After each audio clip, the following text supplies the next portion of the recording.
সকালবেলা ঘুম থেকে উঠে দেখলাম মেঘলা আকাশ। তাড়াতাড়ি করে দাঁত ব্রাশ করে রেডি হয়ে চলে গেলাম বাজারে।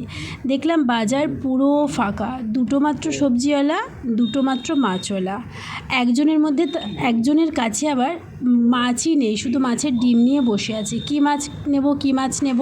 তারপরে দেখলাম একজনের কাছে আমি মোটামুটি বড় সাইজের লোটে, কিন্তু দুঃখ হচ্ছিল যে বর মশাইটা কী খাবে, বর তো লোটে মাছ খায় না। তারপরে হঠাৎ করে মনে পড়লো যে না, ফ্রিজে তো একটা কাটাপোনা মাছ আছে, তাহলে চলো লোটে মাছটাই নিয়ে যাওয়া যাক।